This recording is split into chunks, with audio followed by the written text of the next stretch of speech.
Hey, you there. Thank you for watching, and welcome to Forged Lines Forever. Today, I have a 7v7 custom match here on the most amazing new Roxas map generator.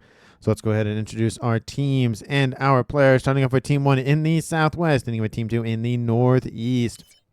Starting off with Team 1's Northern player, and then going across the front line and then back, we have in Rust, the 1400 player of Sidon. He is a Cybran for this match. And southeast of him, we have in Batman Gray, Bannable Offense as an Aeon. He is a 2000 rated. And next door to him is another 2000 hit for Team 1. It is Will-O-Wisp. He is in Stitch Blue as a Cybran. In Snow White to his southeast, we have Crotch Critter. He's blending in with his environment in Snow White as a 1500. West of him, we have as another Cybran here for Team 1, Ocpuck in glow-in-the-dark green. He is a 2100. He is tied for the highest rated player overall, and he is the highest rated player on his team. And next door to him, we have in the Rigor slot is Excited as a Cybran as well in Emerald Green as a 1700. And last but not least, for Team 1 to be introduced, we have in Imperial Gray, Freshy as a Cybran as a 1600. So for Team 1 side of the map, they almost have an entire team of Cybrans. And that player who is not a Cybran is an Aeon. He is Bannable Offense. So it is 6 Cybrans, 1 Aeon, no UEF, no Seraphim for Team 1.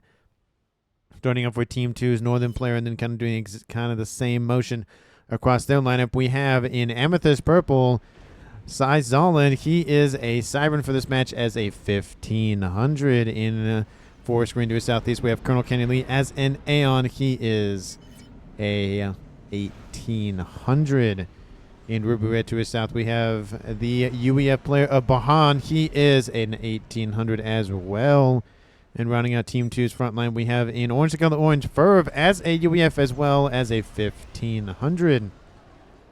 Going north of him, we have in Chevy Crimson Team 2's Azuros. He is a 2100, the highest rated player on Team 2. And tied with Team 1's Octbuck for the highest rated player overall. And he is, again, a Cybran in Chevy Crimson. To his northeast, we have in Lattice Red Pig Velarone as a UEF as an 1800.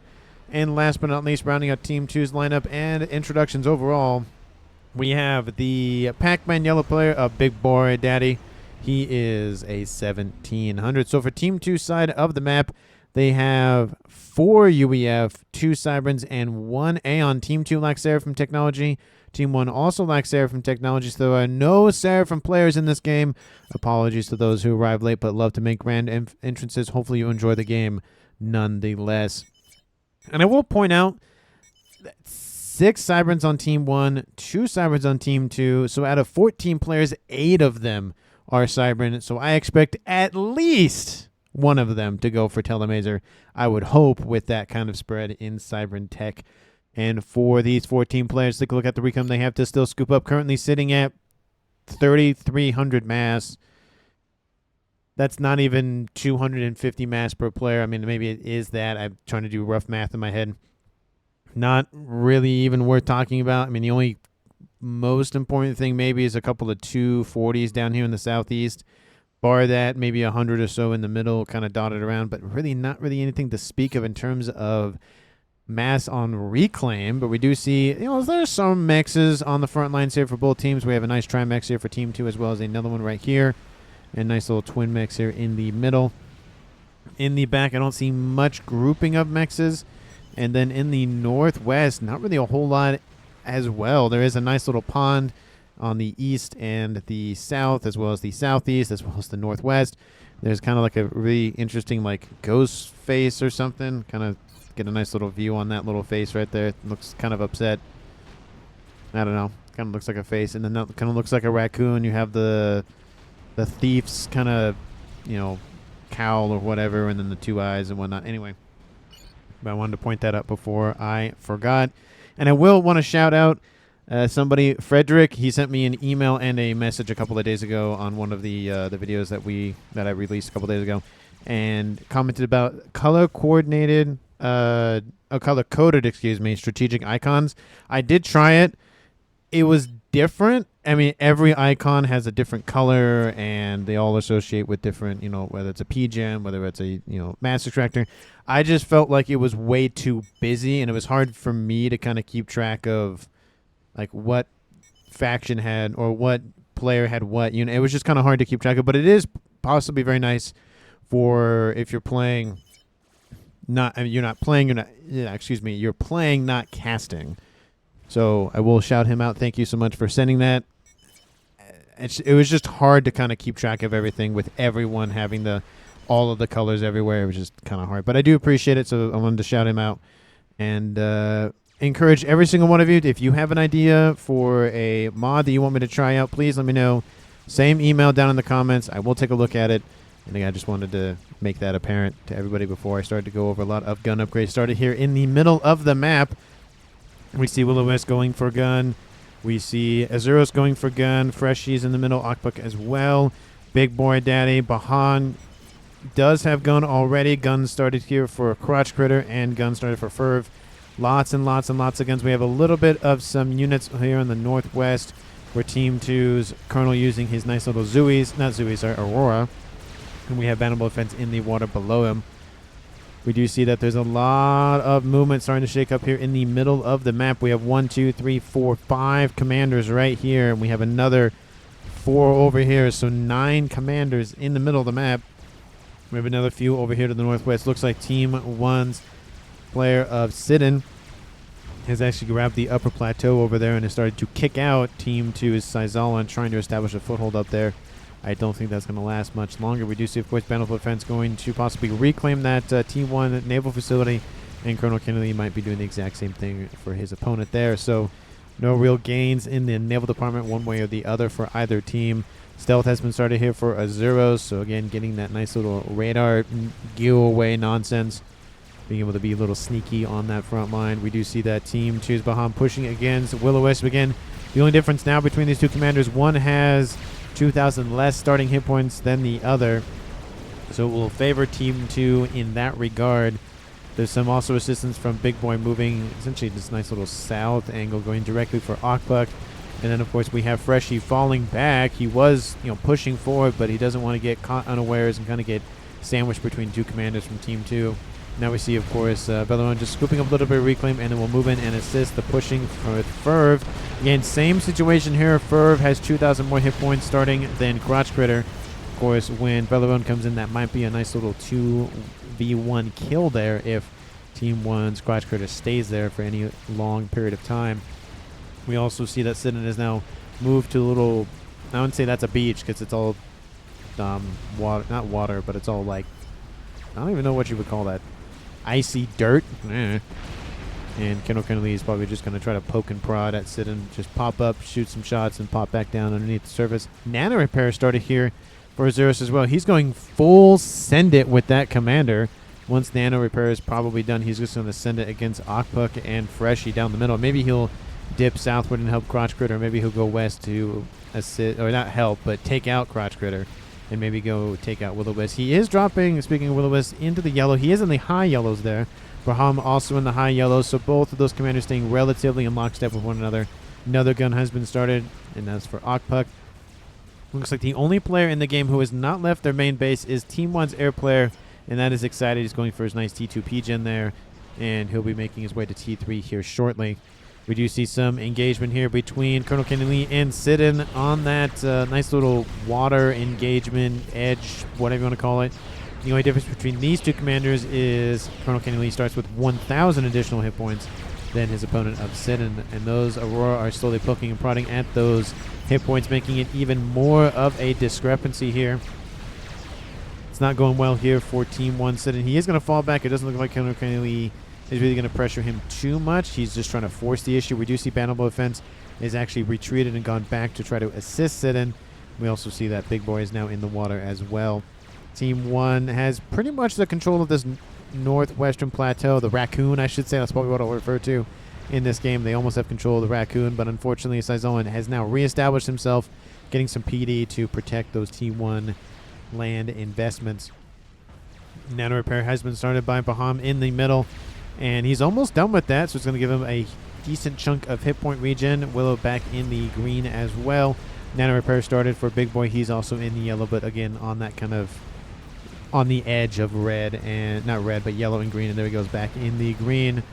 Does look like Team 2's Colonel Kennedy lets Sidon escape and continues to actually pressure just his base, knocking out essentially his core mass for the most part. There is a nice little T1 PD emplacement that will kind of slow him down a little bit. But those Aurora are slowly assisting him dealing with the incoming damage from that PD emplacement. It is very, very aggressive here from Colonel Kennedy. It might be his downfall, as Bountiful Defense has now made it back to dry land, and Sidon is going to help and intercept it. So it's going to be a 2v1, but of course Sidon is at 3,000 hit points and Colonel Kennedy is at 6. So these two commanders have to be very careful of how close they are, because one could cause the death of the other and turn it into a murder-suicide situation. In the east here, Team 2's FAF has pushed back Crotch Critter a little bit of units grabbing the southeastern corner, but again, the corners of the map not really offering anything of much value. This one obviously has more mexes than the other one does, which, I mean, there's some ponds and some land, but absolutely nothing going on up there besides just a little mole running around just to see what's up there. Gun has been started for Big Boy. He's done with his nano upgrade. We do see T2 units coming in to assist, both from Bountiful Defense and Freshy, trying to throw Colonel Kennedy off the scent and keep him away from this base, which Team 1 will obviously do, but it has dragged the eco down a little bit for Team 1 on this western side. So it's going to be a little bit before Sidon will be able to recover, but he's building more and more PD just to protect against any future incursions. So for the time being, he's protected, but he'll need to ratchet up that eco quickly. The only question is, will Colonel Kennedy get out of danger before he is killed? We see him dropping to 4,600 hit points. A couple of blazes moving into intercept. Going to probably try to body block Colonel Kennedy. He's dropping hit points very quickly. He has 1-star veterancy. He's dropping into the red. This could be the first kill of the game, and he's not going to get another veterancy most likely before he dies. So this will be a claim for a kill here for Team 1. Nice little teamwork here from these Western players, and that will be a confirmed death in about, there we go. It is now a 7v6 in favor of the southern team of Team 1. The ecos relatively the same between these now 13 players. And, I mean, that does drop a little bit. That's possibly power related. And in the middle of the map, Team 1 starting to be pushed back in that department. You can see now that FAF has pushed back. Crotch Critter is able to move westward and assist with Azuros' push. He has no assistance on the front line. I mean, from his own units. He has some assistance from his teammates, but not necessarily his own. We do see that Will-O-Wisp, again, just kind of poking and prodding at Baham. Baham not firing back due to the fact that, of course, he can't see him because of that stealth upgrade. And now we see Big Boy now out of the water going after those PD tickle cannons. Radar systems coming offline. Reinforcements inbound for Baham. They're going to try to swarm Will-O-Wisp in the middle. It's not going to look good. His units are now moving in to intercept. Unfortunately, he's now being poked and prodded from the west. So the further he moves west, the closer he gets to his opponent of Big Boy. Has to be, again, very careful with how far he allows this push from Baham to essentially sandwich him between that commander, because that's a gun and nano, that's a gun and nano, and he's a gun and stealth. So it's going to be 2 gun comms versus 1, and it's soon to be possibly 3 with the Zeros coming in. He also has nano. Okpuck only has gun, doesn't have nano on board, or even stealth for that matter, and Freshy has nano, not nano, but gun and stealth. Lots of guns. Lots and lots of guns. Speaking of guns, speed and range has been started for Excited. He's actually pushed up now that his T3 air facility is online. I did see an attack order.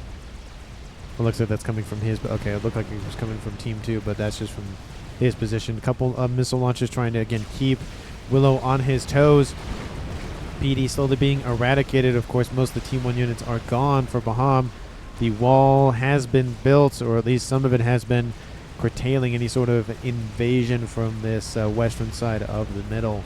We do see Bountiful Defense coming in to possibly intercept Big Boy. Bountiful Defense doesn't have any upgrades on board, and Big Boy has, of course, 2, which will put him at a severe advantage. Willow going to try to cut off Big Boy with the assistance of Bountiful Defense, but it is going to be a 2v1, but there is a gun and stealth, gun and nano versus a no upgraded, no vetted commander. So almost a tie. I don't know the exact math with that off the top of my head. but it will probably just be a kind of push Big Boy back into the water and call it a day kind of engagement. We have some more T2 units online here from Freshie, assisting his commander on the front lines. Baham and Azurus have linked up and are now double teaming any sort of nonsense in the middle of the map. We do see now Ferv coming in to assist. Crotch Critter has not made his move. I think now is the time. The forces from Ferv have now pulled forward so he can easily swoop in for the attack. There are a lot of T2 land facilities on the front line as well for Ferv, so he's able to pump out pillars or riptides, whatever the case may be. In that regard, I just don't think... Oh, they are producing, but they're slowly producing. I also, of course, dropped it to -1 just because there was a lot of stuff happening early on. I didn't want to miss too much, as is the case with most of my casts, as I usually miss something important or a few somethings important. We do see that now Crotch Critter has claimed the southeastern corner pretty much for his team. There is still a couple of facilities and units in there for Velarone from Team 2's air player, who does have T3 air as well. I don't think anybody else on Team 2 has gone for air.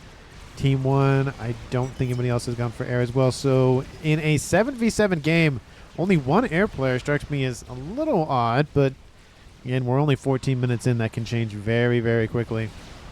T3 engineer coming online here. Actually, a couple of them.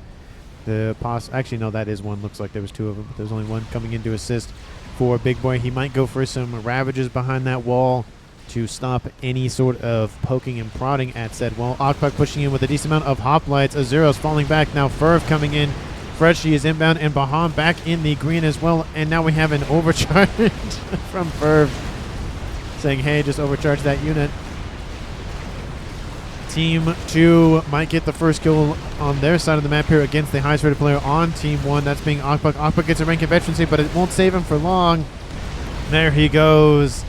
And that is a kill here from Team 2, mainly driven by Azeros, but assisted by Baham and Ferv as well. So all three players did a great job in claiming that head. And now they're going to start to walk down. Oh, no, maybe not. Maybe they're not going to walk down Freshie. There's only one T2 PD there, but they don't want to push too far forward. We do see Willow is kind of poking and prodding at the defenses over here.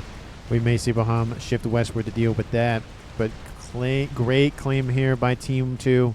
Is now a 6v6 game here at 15.5 minutes. No one is in Navy. That was kind of a short-lived dream for some of these players in the game. Wasn't going to happen anytime soon. Would have liked to see some of those Salems running around, but it's a small pond. It's not really anything that can be easily maintained.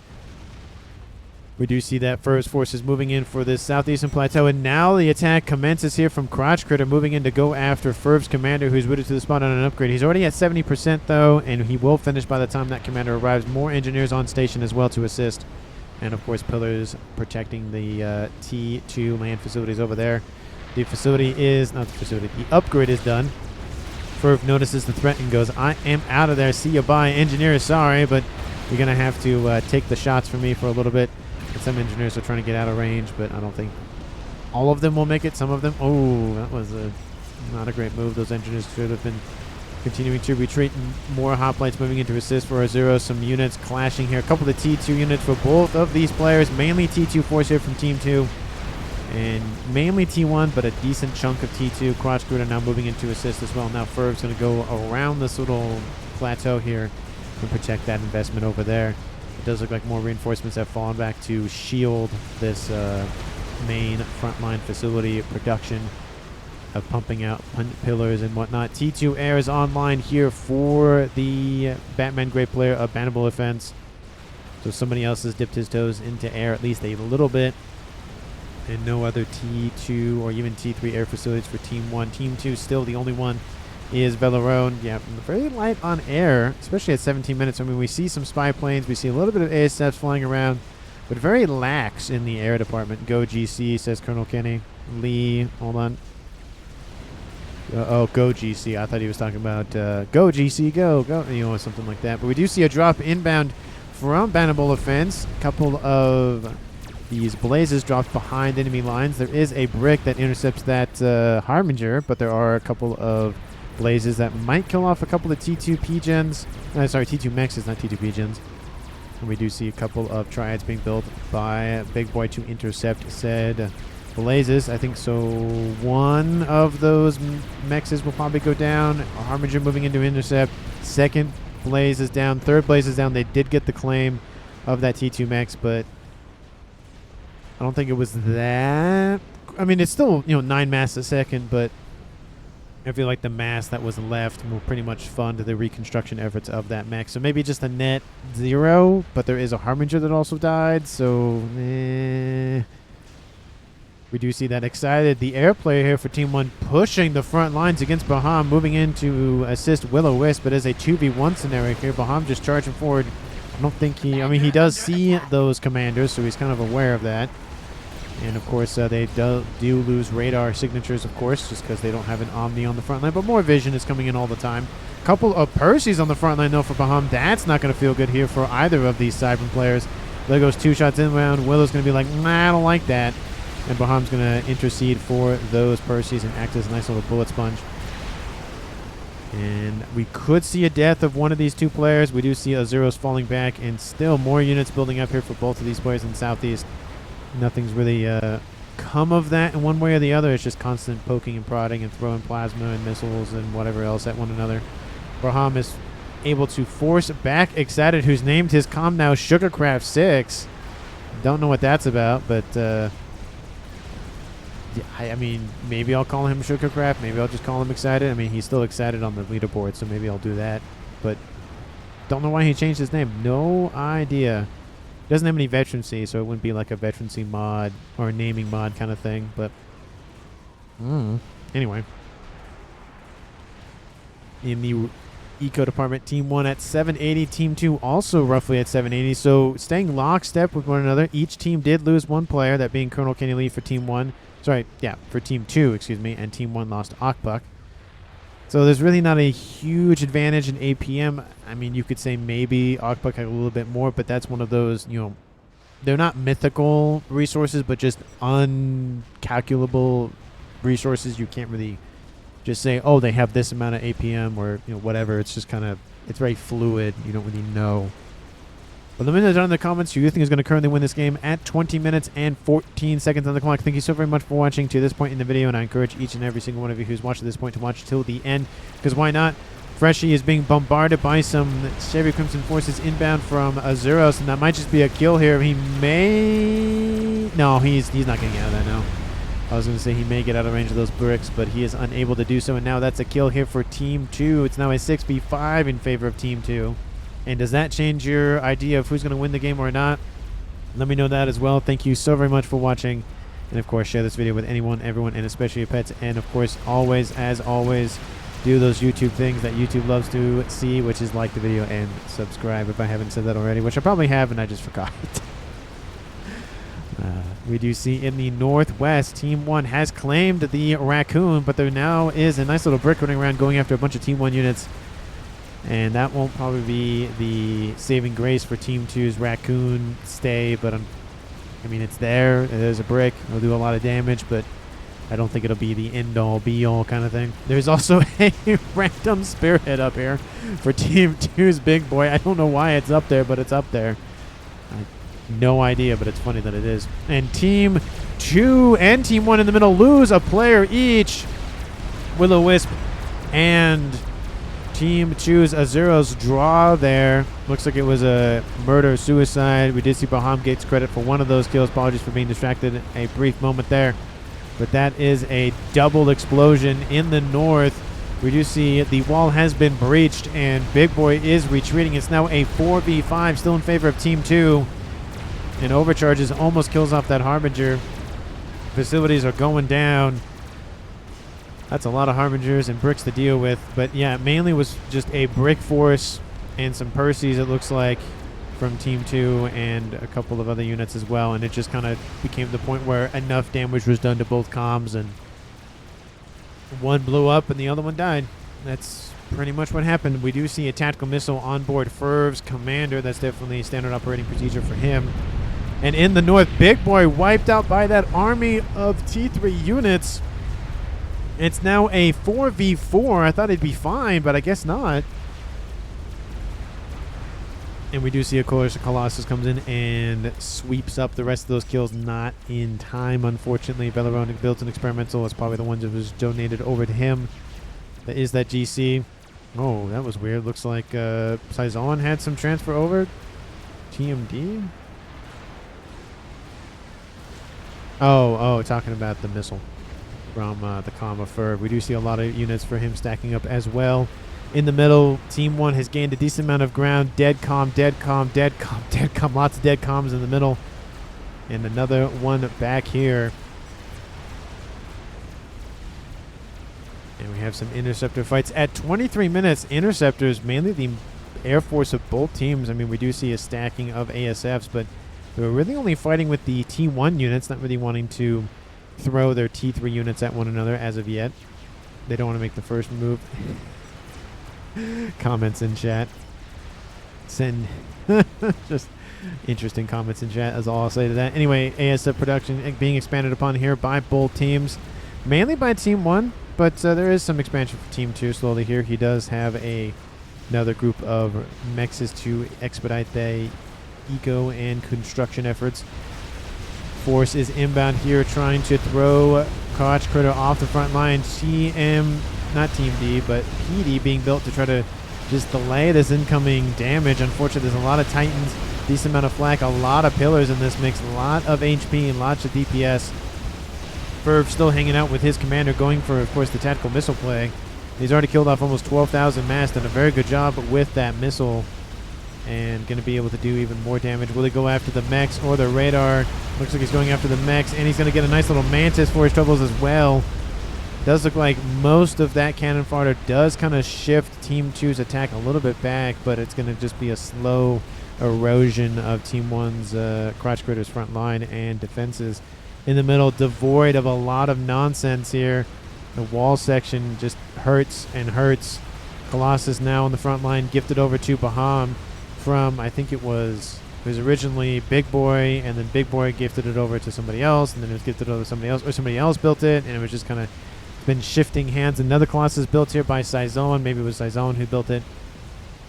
I guess that would probably make sense if he built it, considering he's already built another one. And he's going for laser. There it is, ladies and gentlemen. There it is. The laser has been started by somebody on Team 2. Will we see one for Team 1? Maybe, maybe not, but at least we'll see the laser at a minimum in the 8 out of 14 Cybran player game. Vanable Fence still with no upgrades on board. Not even a shield upgrade. Interesting. I mean, he is focused on a bunch of other stuff, so I don't blame him for not going for anything, but it is kind of strange to not see anything on board that commander at 25 minutes. Still, this attack rages on, just constant back and forth. There's really no... Most of these units are dealt with here by Team 1's Crotch Critter, but a lot of damage has been done. A lot of PDO offline. Crotch Critter still holding. He's still in the green, but I mean, I think his time in that position is slowly coming to a close. His backline facility was taken out. He's producing some T2 tanks now. And lots of T3 units, speaking of which. Some Loyalists, love to see those for the redirect of the missiles. Some bricks, some Harbingers. That's it. That's all they got. They don't have any Perseus or any Othams because they don't have Seraphim or UEF technology. Unless they somehow stole an engineer from somebody on Team 2. Colossus is inbound going after all those PD inverted lasers so I can see it. Everybody else can see it a lot better. And those Tickle Cannons are doing pretty much nothing. Not nothing, but pretty much nothing to that Colossus. I do see 2 experimentals here in the water. A Colossus who's sticking his head out of said water, and then a monkey right behind it. And that's a very interesting sight. The comm of Saison building a laser on board that commander. It's only at 30% though. The problem with that is there's 2 experimentals en route to his location. Whether they know he's there or not, that will not feel good. Can Team 2 see them? No, they can't see him. They will see the Colossus because his head is sticking out, but they will not see that monkey. That laser is going to get stopped, and that's going to hurt production and mass and all that, everything that was thrown together for that. That might actually be a kill if Team 2 doesn't see it soon enough. Vanderbilt builds another experimental. It is another GC and builds a crab as well.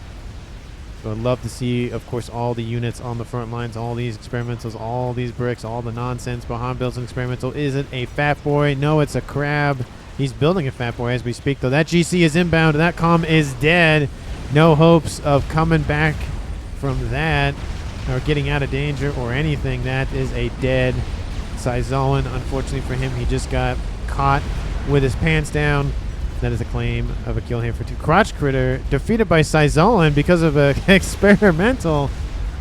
So at the same time, Syzolan's microing that down there. He dies to some experimentals up there. So now it is a 3v3 tied up game with Sidon, Excited, and Boundable Defense for Team 1, and Ferv, Velerone, and Baham for Team 2. We do see that GC continuing to pressure. Lots of bricks, lots and lots and lots of them. There's a couple of sniper bots as well, but it's mainly a brick force. Gunships inbound from Excited, those Cybran whalers. There is some flak underneath them, but there's not that much, so some of them may take some critical damage. Maybe some of them will be taken offline, but nothing too critical. This GC is DED, though. There's too many T3 units to really contend with. We have in the middle Monkey and Crab versus the Monkey and Crab for each team, and a GC for each team, and that will favor the Crab most handedly. And it actually might yield a double kill for Team 1 and no deaths for Team 2. Sorry, double kill for Team 1 and all deaths for Team 2. So no kills for Team 2. There we go. I think I phrased that right, and then realized I did not. Ferv still on the front lines over here. Did he go for it? No, he didn't. He hasn't gone for the Billy Nuke yet. Maybe he will. But now for Team 2, they have no Telemaser commanders. All of their Cybrans are gone. Team 1 still has 2 of them in reserve. So out of, again, the 8 that we started with, there's only 2 left. GC running around here, taking out this base here for Baham. That's going to hurt his eco a little bit. This position's gone. This position's gone. That was one Syzolan. And there are a lot of ASF stacking up for Velerone. Is there any sort of play to end the game here for Team 2? I see a Satellite has been started and is actually already half done, and a Fat Boy has been started as well. Would like to see him spend most of that mass on the Satellite if he is going to go for that play. It'd be a little bit more tactically advantageous because that Fat Boy is going to take a while to get to the front line in any means. Cloaking has been started by Sugar, Craft 6, or Excited. He has a secondary air grid online. And a tertiary one. Oh no, that's a mass fabricator farm. Never mind. Crab now done here for Boundable Defense. He's pumping out T3 units, so no plans to go for any nukes or game enders or that sort of thing as of yet for Team 1. But I mean, they're winning it quite handedly with the experimental, so they're probably just going to keep doing that same thing. Experimental go water, says Okpuck. Talking about Velerones, but I mean that's the same strategy that Team 2 employed. The only cautious thing, of course, is Team 1 sitting is right there, and looks like he is going to retreat because of that, or maybe just go for some mechs expansion. Bombers over top here going for these AA emplacements to clear out the Raccoon to the northwest. And there are some players that are like, Raccoon, what is he talking about? Like earlier on I talked about that looks like a raccoon face. So it's a raccoon and that's a ghost face or whatever. Angry, not happy face, whatever that is. Kind of looks like a face on a ghost or something. Gunships in the middle. Team 2's ASF might have the first major fight of the game, but Corsairs are going to retreat as well. Still no major air fights that I've seen. It's mainly just been interceptors going at it, couple of gunships, but that's really about it in terms of fighting.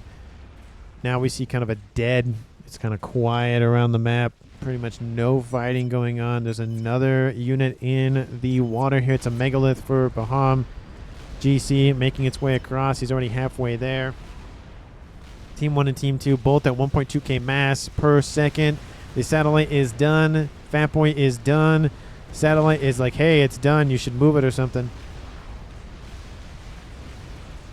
Fat Boy down here as well. So Team 2 has 1, 2, 3 Fat Boys online. They're starting to be a little dangerous for Team 1, but there are Corsairs inbound. 4 set fatty, lots of flak, so they're not going to get a second pass. And another round tries to get some Corsair damage out, but a lot of them are just hightailing it out of there. Tactical nuke is started here for Ferf. He's going for it. There it is, strapping that nuke to the back of his commander, and launching them is a mad lad of a UEF strategy, but of course it's go big or go home with those guys. Second fatty coming in to assist the first one. There are 2 GCs and a megalith inbound. Those fatties need to retreat immediately once they see that they are in range, or soon to be in range. Fatty, not Fatty, of course. Megalith is done. Another Megalith has been started. Another GC has started. Lots of experimentals for Vanable Offense. He is pumping those things out. I don't see any down here. Those are his two major production facilities. Cloaking is almost done for Sugarcraft. Maybe he'll go for Laser. His gunship stacking up. ASF moving in. Don't know what they're doing. They're doing something, though. There is one GC and a Monkey. Crab and Colossus here for Team 2. Gonna go not that way. And those GCs are just being pounded by Fat Boy Fire. Where's that third one? Is it inbound yet? Maybe that was that second one. No, it's over here for Ferv. It should be delivered over here to the front lines. GC slowly catching up to that twin Fat Boy pressure. But look at this. Just constant damage, constant AoE on all nearby units as well. But frontline facilities are going down. It's not a good day here for Team 2 as well. Fighting has occurred over top of those experimentals for Team 2. Team 2's Velarones, ASF ripping apart the ones from Excited or Sugarcraft 6. There are some whalers inbound. They have some AA missiles on board. Not as strong, of course, as the Restore, but that is a huge win in the air department for Team 2. They desperately needed a nice little win, especially now that their land situation is not going well. We do see that there's now a third Fat Boy online for Team 2, and they are running away from their problems. They're like, get us the heck out of there. And actually, that fourth Fat Boy over here is actually in range of some of these units as well. The GCs are not stopping. They're going to kill one of those Fat Boys or die trying. And Brick's starting to come into range of the shields. The Fat Boys need to keep moving. They're now going single file, not the best environment, because that one is going to get hit, but that one's also building some parashields to try to shield some incoming damage. That one GC is down. There's still a Crab and a Colossus inbound. This might just be a mass dump. That Fat Boy might actually be a target if Team 1 notices it. It looks like that Fat Boy is going to retreat out of range. Colossus down here does not make much progress, but there is that Billy Nuke inbound. Is there a lot of TMD? There's, I think, one, which will hit it for 2 damage. Needs 5 shots to take it out. And I know I'm just staring at it. There's other fighting going on. It's like, hey, there's a thing. Hey, there's a thing. Hey, there's a thing. Oh, there it goes. It takes out some of the hit points from that Megalith, some facilities, but not really a lot of lingering damage. But of course, it is annoying at a minimum. Fat Boys have not died. This one now behind the other Colossus. That Crab is defeated. This frontline base is gone, however.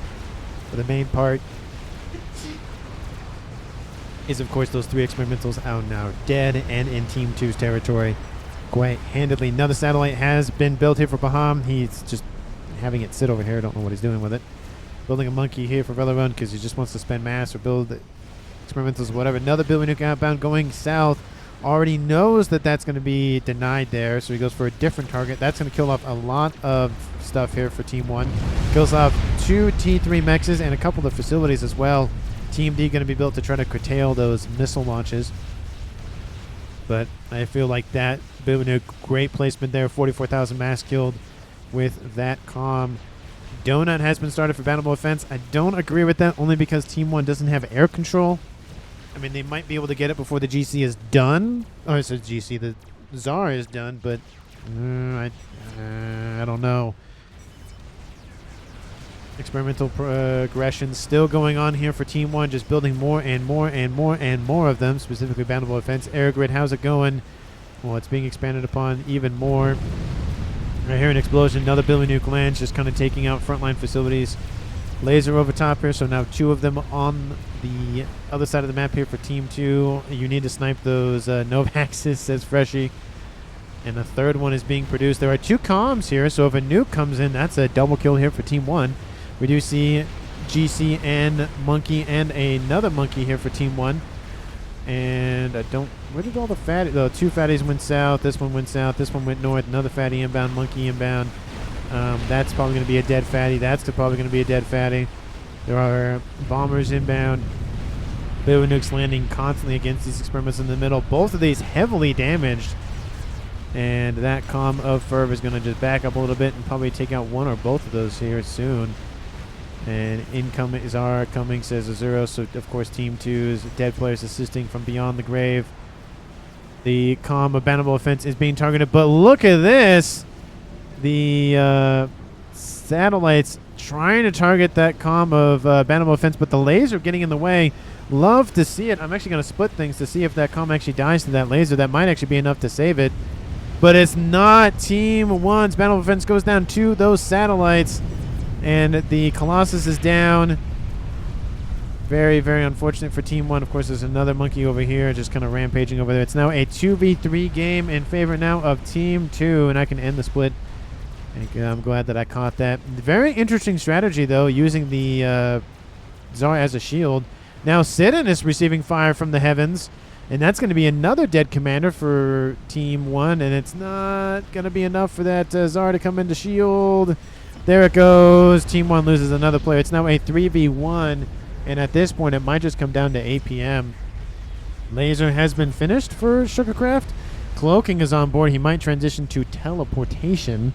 We can get in and try to go after those satellites. But great use of the satellites, though, taking out the commanders.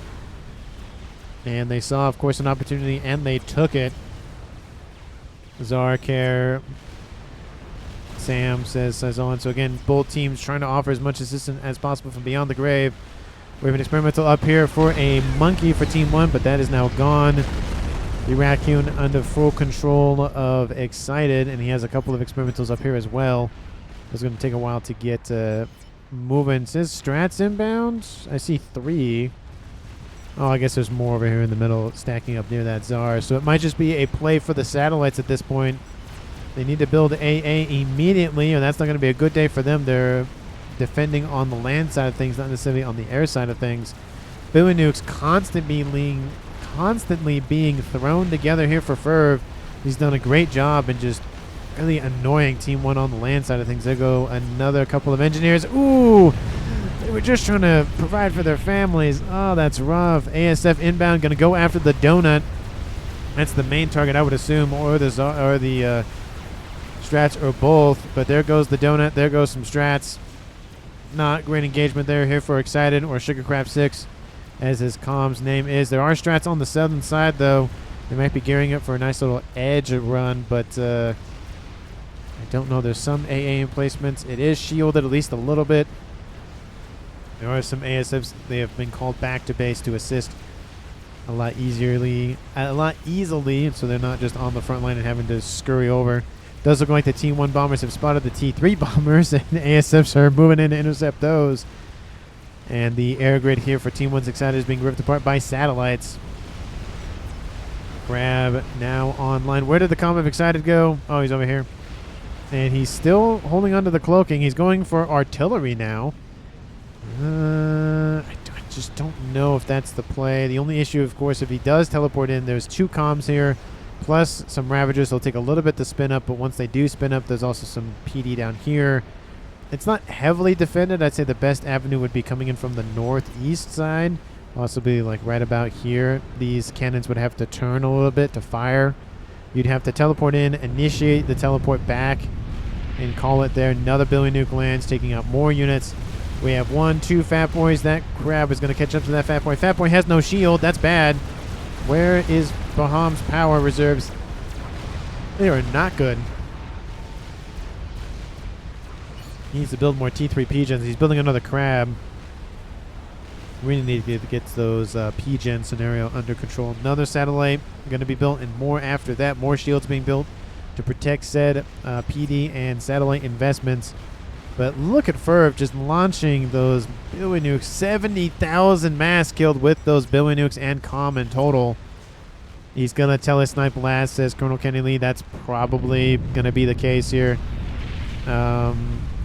He's sitting at 1-star veterancy. Isn't gone for teleporter as of yet. He probably will build the artillery and then go for teleporter so it doesn't completely drain all of his resources. Fat Boy pushing in on this position. Lots of PD going down. T2 radar. Is there an Omni? Yes, there is. And his air grid has seen better days. Actually, more than half of it is gone.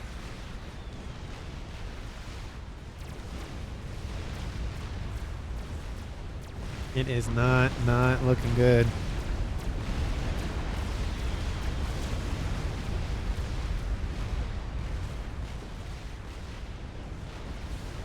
Look at that Fat Boy fire just coordinating on that one crab. That crab's not going to feel good. That'd be if a Billy Nuke came in, that'd be just an insult to injury at that point. Does he have one loaded? Yes, he does. Where is he firing it? He's firing it down here. But that would pretty much kill that Megalith at this point by the time it reaches. I mean, it probably actually died before it even reaches him at this point. Oh yeah, that's dead Megalith. There's also a Colossus over here from Baham. And that artillery is done. As Owen saying, assist shields, T3 artillery. So it's going to be, can he take out the satellites? He does take out one of them, to be fair. It was not protected by any sort of shield. So definitely unfortunate result there. But it is only one of them. It's not all the other ones. So not a it is still a loss, but not a terrible loss. But look at this. Look at the just slow erosion of all this green for Team 1. It's just, you know, it's like the stock market. It's just crashing all around him, essentially. Another Billy Nuke outbound. He's just constantly throwing Billy Nukes where these units are kind of just running over this area of the map. You can see all the Billy Nukes that's launched nearby. Another crab inbound trying to go after some of those fatties, but the fatties just staying elusive. There goes another boom over there. Killed off 76,000 mass now. Satellites over top of the artillery. Second artillery being built. I mean, I don't think artillery is going to win this. Shields are going down, to be fair, but they're being propped up more and more. Baham barely gets missed by that artillery shot. 25% almost on the shields. Has he fixed his power problem yet? Oh, he's almost fixed it. So not a huge problem there now. But, oh, wait. Did he fix it? No, he kind of did, but kind of didn't. Shields now being impacted by artillery bombardment. But strap bombers inbound going after fatties on the edge. Again, it's just kind of a slow march to the, new front line, new front line, new front line for Team 2. It's essentially at this point they hold, I wouldn't say the lead, because there's no, I mean, there is a lead, but not really. If you want to talk about comms left alive, that is definitely a lead between Team 2 and Team 1. But of course, Team 2, all they have to do is kill Excited and game over, or force him to control K or whatever, surrender or whatever. And Team 1's Excited has to kill 3 more commanders or force the entire team to surrender. If that were to happen, the air good would have to go down, the satellites would have to go down, at least one more player would have to be killed, the front line have to be completely overrun. There's a lot that would have to happen for that to happen against Team 2. We have another monkey trying to edge around this other monkey, but the monkey from Team 1 catches up to the monkey from Team 2. 2 monkeys catch up to a fatty. That's never a good day. And we are seeing some deaths in the experimental department here for Team 2. There's another dead fatty down there. It got away from its brother before it died, unfortunately. We will try to avenge it. Monkey. So lots of cheaper experimentals for Excited. He's just trying to keep Team 2 at bay long enough to get artillery online that can punch through the rest of those shields and air grid and whatever. Second emissary is already half done. Is he building any more? No. Satellites coming after the P-gens now, trying to starve Excited of any sort of power reserves to essentially knock the shields out permanently, which is a really good strategy, I might add. Excited still has 15,000, so not a huge amount to his name, but a decent amount. He does lose some mass fabs, so he'll actually lose power and then gain power back, because now the mass fabs are offline, but then he loses mass, so it's kind of give and take relationship there. T3 air facility, that's going to get wiped out. Of course, at this point, it's all about, can he keep these shields online and keep the emissaries being built? He could actually probably just turn off his cloaking at this point, because those satellites have Omni on board. There's now 4 of them overhead for him, so that's not a good sign for Team 1, if you're rooting for Team 1 at this point. And this one's almost rebuilt, so it'll be number 5 soon. But again, it's just, I don't think Team 1 has the staying power on the land side of things to keep them at bay. And now more and more satellites being added to the pile that he needs just like a punch to the gut against Team 2. And that's either going to be taking out all of this right here, or just overrunning the front line. That's going to be one of the other things. But look at this. 1, 2, 3, 4 fatties and a crab just bodying everything. Friendly fire happening against these Perseus. They got to be careful standing next to enemy units. 1, 2, 3, 4 satellites. Of course, 5th one is inbound here shortly. And I think, who is that? Oh, it says Owen making T3, or says make T3 pigeons. Velo, read my pings. He's like, hey, you need to do stuff. Idle Novak says, Azuros. Yeah, there is an idle one down there. There are now, like I said, 5 of them online. And, of course, Team 2's dead players trying to assist the best they can from beyond the grave. Of course, there's a lot still going on, so, you know, everyone's just kind of trying to keep everything online. We have the Cybran function of upgrading your shields. It's definitely an interesting ability for the Cybrans to have. Is it the best thing in the game? No. Is it fun to watch? Kind of. I don't know. I'm just one of those players that just like likes building the best shield in the, you know, just, oh, I build the T3 shield. Okay, it's the best shield that this faction has. For the Cybrans, that is not the case. You have to upgrade the ED5s to do that. It does finish, but I mean, you still lost stuff in that process. So it's kind of just a give and a take with that Cybran shield technology. But 47 minutes on the clock here. Team 1, I mean, you can just see, look how much less green is on the field now. There's so much artillery fire from these 1, 2, 3, 4, 5 fat boys. There are a couple of monkeys inbound. Martin Van Buren.